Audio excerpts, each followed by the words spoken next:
2011 के बाद आप टीम में थे जब हमने सेमीफाइनल खेला था, उसके बाद ख्वाब बन गए।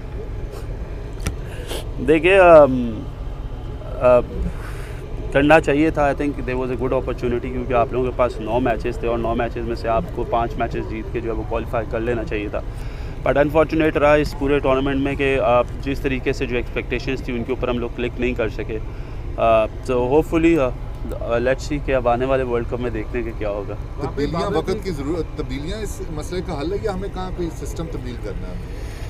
देखिए तब्दीलियाँ तो हल नहीं होती, लेकिन मुझे ऐसा लगता है कि तब्दीली से हल हो भी जाते हैं। बेसिकली ये वही टीम है जो पिछले 3 से 4 साल से कंटिन्यूसली खेल रही है। 2 से 3 लड़कों का इसमें एडिशन हुआ, जिन लड़कों का एडिशन हुआ उसमें एक अब्दुल्ला शफीक थे जो खेल रहे थे, कंसिस्टेंट नहीं थे खेल रहे थे लेकिन खेले हैं, उन्होंने परफॉर्म किया। साउथ शकील उनमें से एक थे और हसन अली एक नए हैं। बाकी तो ये वही लड़के हैं जो काफ़ी अरसे से खेली जा रहे हैं। सो अगर तो ये लड़के एक यूनिट बन के नहीं जीत सके तो फिर मेरा ख्याल है कहीं ना कहीं चेंजेस ज़रूर होनी चाहिए, क्योंकि कहीं ना कहीं फिर कुछ गलत है। क्योंकि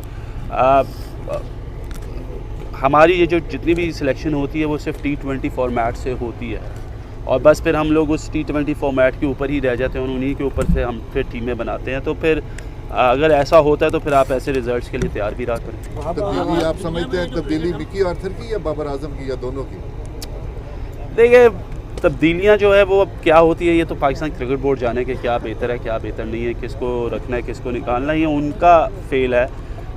ये उसमें हमारा कुछ लेना देना नहीं है, ओपिनियन नहीं है। मैं सिर्फ़ और सिर्फ हमेशा इस चीज़ पे बिलीव करता हूँ कि आप प्लेयर्स को क्रिटिसाइज़ नहीं करें, आप गेम को क्रिटिसाइज़ करें। जो जिसमें उन्होंने परफॉर्म अच्छा नहीं किया, किसी एक को नाम लेके निकाल देने से, किसी एक को नाम रख लेने से कोई फ़र्क नहीं पड़ता। मेरा ख़्याल है कि ये प्रोसेस शुरू होता है from the right selection to the right people for the right job.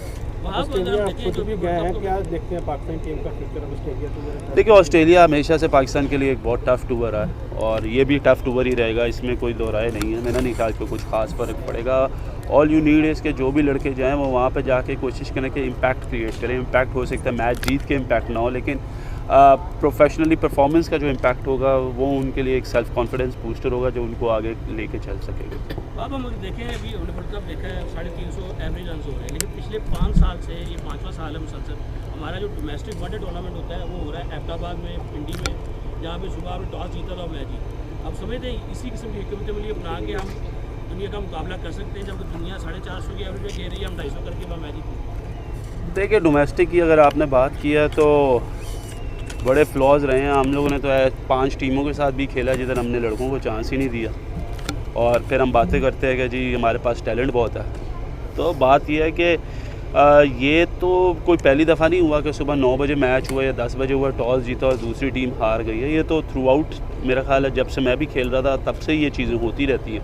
ये चीज़ें फ़र्क नहीं डालती, फ़र्क डालती है कि आप कितने तैयार हैं, आप कितने परफॉर्म करना चाहते हैं, आप कितनी मेहनत करते हैं। क्योंकि आप तैयारी करते ही उन मुश्किल सिचुएशंस के लिए हैं कि जहाँ पे आपको ऐसी डिफ़िकल्ट सिचुएशंस मिलने, वरना अगर सब कुछ प्लेट में मिल जाए आसानी से तो फिर तो बहुत इजी हो जाता है सब। भाई PSL की कैटेगरी से भी ऐलान हो गया, तो अभी आप तैयार हैं नेक्स्ट सीजन के लिए PSL एक्शन? बिल्कुल जी, मैं तैयारी करूँ और PSL इंशाल्लाह खेलनी है। उससे पहले भी 1-2 मेरे वो हैं लीग्स हैं और इंशाल्लाह hopefully I am trying to be there, जो मेरा एक फ़िटनेस का लेवल है, ताकि I can play and I can perform. Thank you.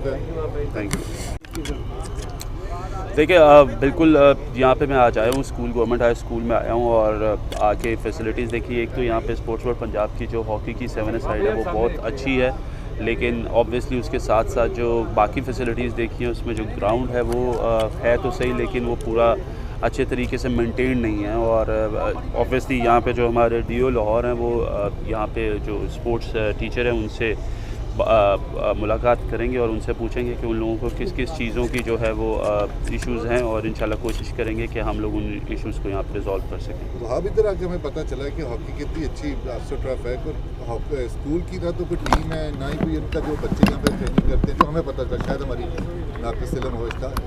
क्या इसको आपकी इंतज़ामिया से बात होगी इस हवाले से? मैंने कहा कि बिल्कुल हेडमास्टर साहब से मेरी मुलाकात हुई है, उन्होंने बताया है कि बच्चे खेलते हैं, लेकिन कहीं ना कहीं जो है वो इश्यूज़ रहे हैं। मेरे ख्याल है या तो यहाँ पे जो जो पहले जो बोर्ड्स होते थे वो ग्रांट देते थे, वो शायद ग्रांट का उन्होंने जिक्र किया कि अब वो नहीं आती, जिसकी वजह से पैसों के इश्यूज़ की वजह से ज़्यादातर बच्चों को जो स्पोर्ट्स है वो नहीं खेलने को मिल रही। इसीलिए सीएम पंजाब साहब की हिदायत पे मोहसिन नकवी साहब ने जिस तरीके से हिदायत की है कि ये स्कूल है, कभी जूनियर मॉडल स्कूल है, उधर भी हम जाएंगे और उन्होंने ये कहा कि जो यहाँ पे इश्यूज़ हैं उनको रिजॉल्व किया जाए और इन लोगों को बेहतर जो है वो स्पोर्ट्स के प्लान्स बना के दिए जाएँ। तो मेरा ख़्याल है कि जो हमारे डीओ लाहौर हैं उन्होंने ऑलरेडी विज़िट भी किया था, चीज़ें देख के भी आए थे सारा कुछ। तो होपफुली हम इंशाल्लाह hopefully within a week जो है एक नया प्लान जो है वो करेंगे और इंशाल्लाह उसके बाद उसको प्रोसेस के 50% स्कूल ऐसे हैं जहाँ पर ग्राउंड्स नहीं है, तो आप सीएम से कहेंगे कि ये स्कूल एजुकेशन डिपार्टमेंट के साथ मिलकर स्कूलों में ऐसी सहूलियात मिले ताकि टैलेंट जो है सामने बिल्कुल होना चाहिए जी। देखिए कोई भी स्कूल जो है वो स्पोर्ट्स के बगैर इनकम्प्लीट है, क्योंकि स्पोर्ट्स की फैसिलिटीज़ जो है वो बहुत ज़्यादा बच्चों को एक्टिव रखती है और बहुत फ़ायदा होता है उनको। और हम कोशिश करेंगे कि जिनके पास ग्राउंड्स नहीं है तो जो हमारी स्पोर्ट्स बोर्ड पंजाब की फैसिलिटीज़ हैं उनको यूटिलाइज़ करें। ये सारी चीज़ें जो है ये इन पे काम कर रहे हैं और इंशाल्लाह आहिस्ता आहिस्ता जो है इन चीज़ों को बेहतर करेंगे ताकि बच्चे जो हैं वो स्पोर्ट्स की तरफ आएँ। आप